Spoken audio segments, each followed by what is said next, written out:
All right, welcome in on a Tuesday. Good to have everybody aboard. We got a jam-packed show for you. Top 10 Rico not in the building. Top 10 Rico not here.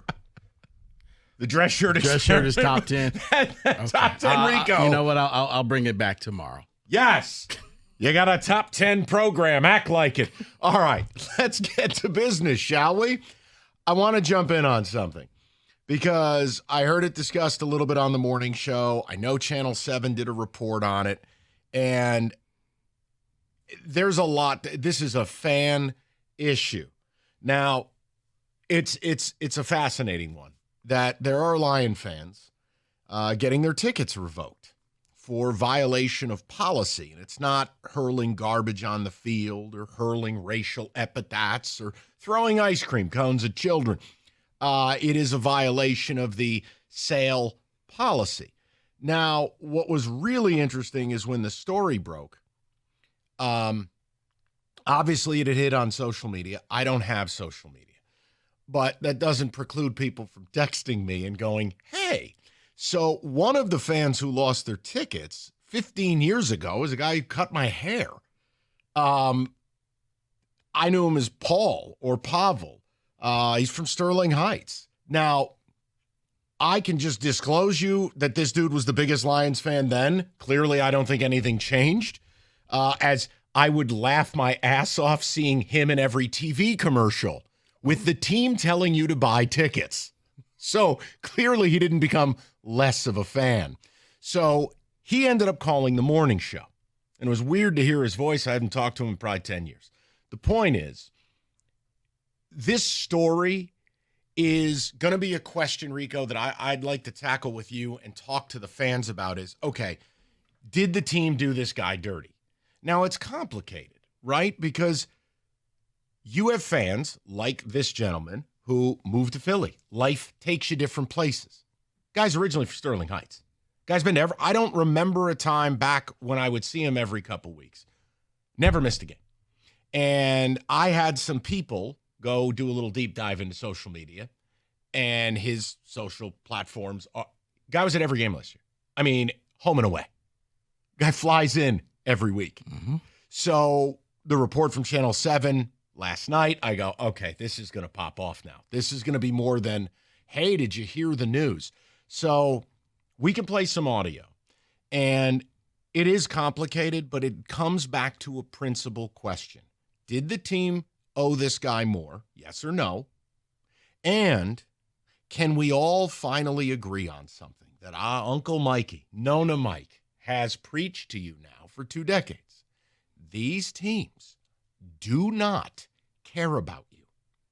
You are a number. But I was there for the pass back and forth kinda. Don't care. You are a number.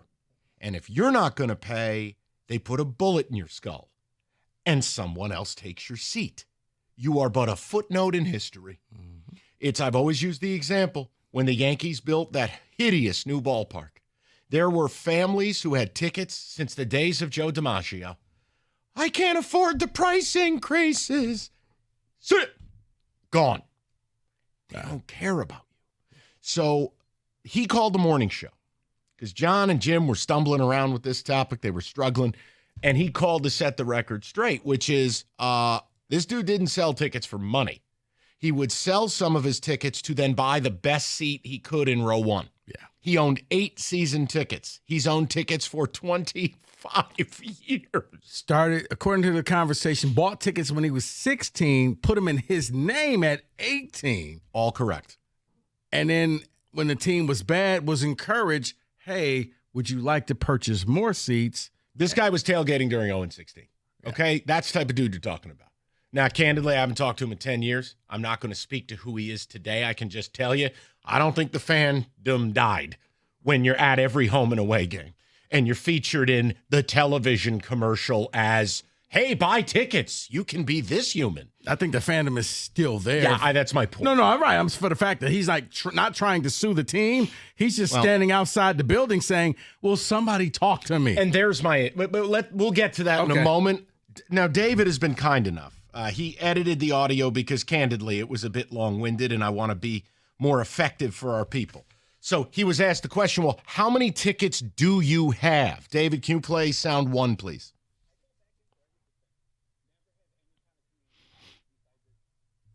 That's classless.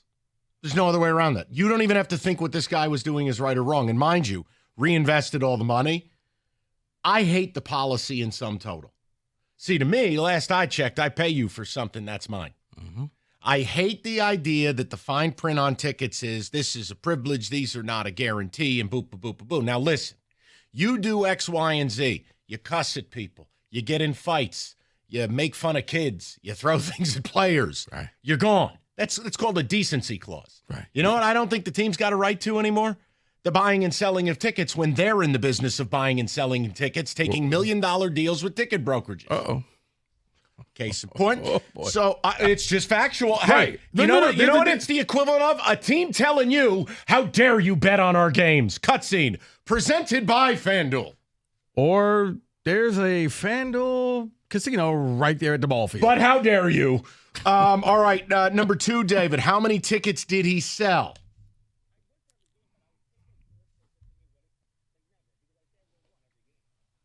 And then the last one is, has he heard from the team? Rico foreshadowed it. Let me help you. Sorry. No. Number 3, David. So here's my question, guys. Did the team do him dirty? And look, there is a wait list. I do understand that. But see, here's my problem. If you're mad at this guy for owning 8 seats and selling them to get a better seat, that's not being a ticket broker. The ticket broker sells the seats and goes to Cayman Islands. He's also paying the freight. Let me tell you another dirty secret about owning tickets to sell them. It rarely works. Only when the team is great.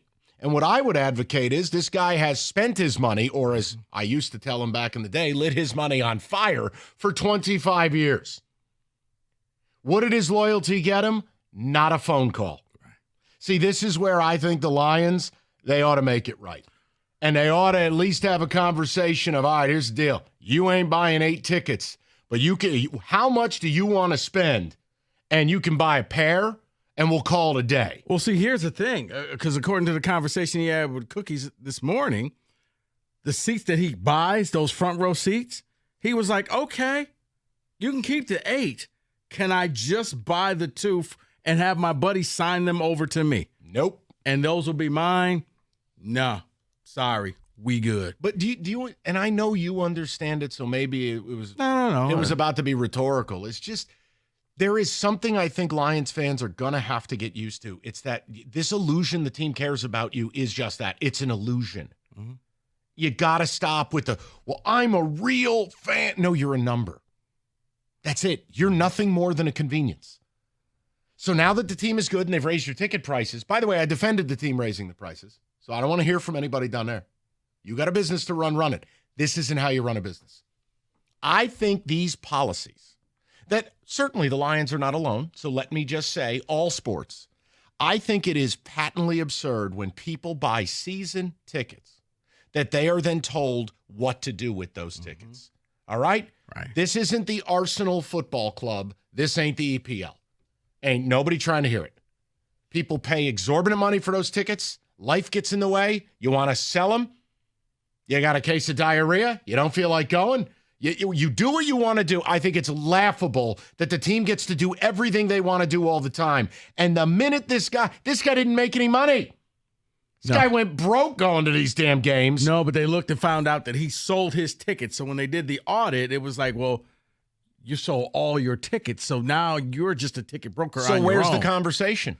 To me, the conversation is a man who's been buying season tickets since 16 and in his name since 18, and if he's in his 40, has invested so much in your organization. That's a real fan. He stuck by you when you were hot garbage water. And yet, now that you're on top. You're not on top, though. That's the funniest part. You can't even have a conversation. Even if it's okay, we didn't approve of this, but let's work this out.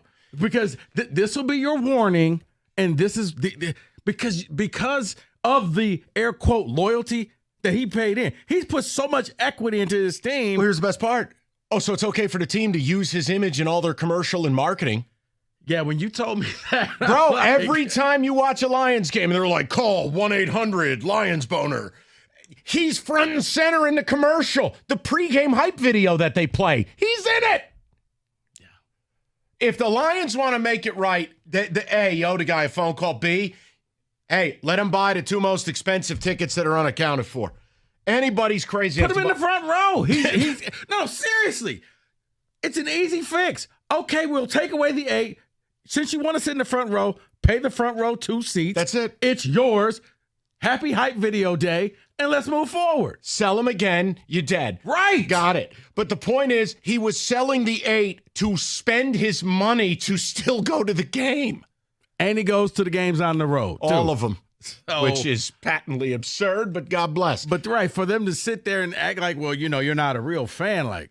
Well, yeah, okay, and let me do this. 248-539-9797. Here's the email you get after 25 years of loyalty. You want to give them to him next? Yeah, you're right.